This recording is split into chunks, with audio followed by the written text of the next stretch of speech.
So, at first glance, you might think, universalism is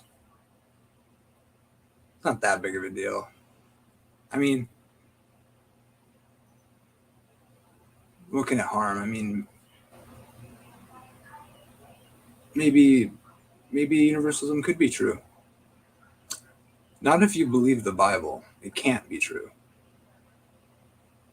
Because that would be something, all the New Testament, it would be clear, let's put it that way. You have to get really funky with the text and ignore a lot of text. Now, I'm not saying anyone who has hopes for that is totally off base. Like, there's a responsible version of universalism you could hold, that every person is saved. I mean, if you're willing to say that Satan is saved, then you're totally off your rocker. If you're familiar with all the verses that are said about Satan. And I mean, there's like a picture prophetically of his destruction, ultimate destruction. He is not saved. And what Jesus says about it doesn't even matter what your view of punishment is. The idea of, so if you think it's a philosophical possibility, I would say, yes, it's philosophically possible if you believe in free will. If you're a Calvinist, that it's not really a possibility that universalism is true, although the universalist often uses the Calvinistic framework to argue certain verses in God's meticulous determinism for their view, but it's still totally irresponsible. It's not. Calvinism does not historically afford such a thought, but it's easy to use the philosophy to insist on it and misuse verses and ignore others. But if you think it's philosophically possible, you're not a determinist.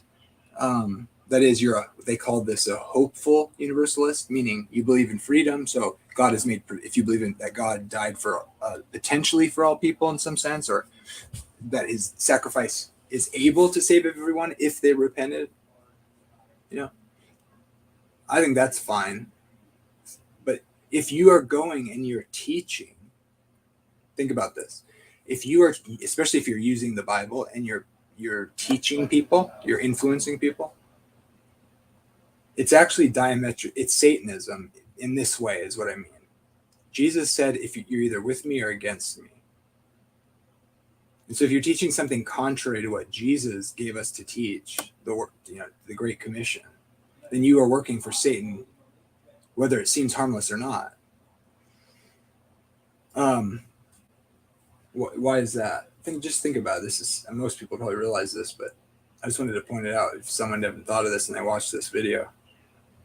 You are actively working against every church that's called themselves under the name of Christ that uses the Bible and obeys what Jesus said regarding taking the message out. To actively teach using the Bible that everyone's saved is in absolute opposition and is working against every Christian denomination that has ever existed. If you're actively teaching that everyone is saved, including Satan. You're not just neutral, you are actively saying the entire church has gotten it backwards. That is, all Christian evangelism has been abuse to these people who are actually that are already saved. So you're actually anti-Christ, literally. And I don't mean that as like being over the top. I mean, you're literally, because that's what Satan really is. He's not like this red devil horn guy that just like likes to watch,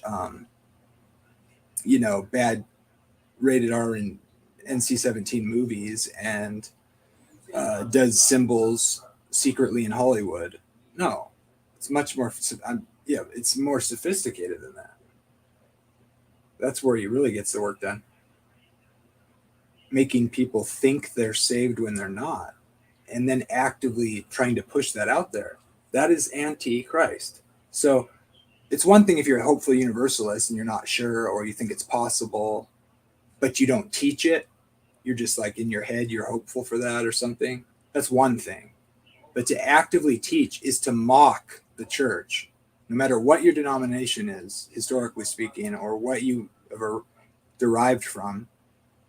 in the Reformation, or whether even if you're Catholic, this is universally anti-Christian in every sense, because they're actively using the Word of God to oppose and call you an idiot. If you have family that was evangelistic, they were all just idiots. The martyrs who died for the faith, oh man, talk about a Darwin Award. These guys were idiots. In fact, they're self-righteous. They're self-righteous, dying when they're already saved. Everybody's saved. That whole thing is just all of history is a big joke. The problem of evil, God's just going to say, he's going to give you a headlock and he's going to give you a noogie, and he's going to say, just kidding. Yeah, but my sister, she was raped and she never came to faith. Yeah, but she's saved. So it was all, why did you have evil occur? Well, it's soul building. Oh, but sin doesn't matter though, right? Well, no, of course not. But it does matter. People were tortured and murdered, and all the suffering, and the children and the babies and the disease and the torture. Yeah. Isn't that funny? No, it's not funny. It's not. What a joke at the problem of evil what a joke that is. Now, if you want to get like philosophically sophisticated and try to come up with some way of explaining the purpose of evil in a world where God actually could care less whether you sin or not, however you're going to make that work as a universalist, that sin doesn't matter. Like, what did Jesus die for? It's outrageous. Absolutely outrageous. I mean, you don't have to hate people that teach it, but don't be fooled by the fact that they're using the scriptures. They are antithetical to every single historic Christian evangelistic effort.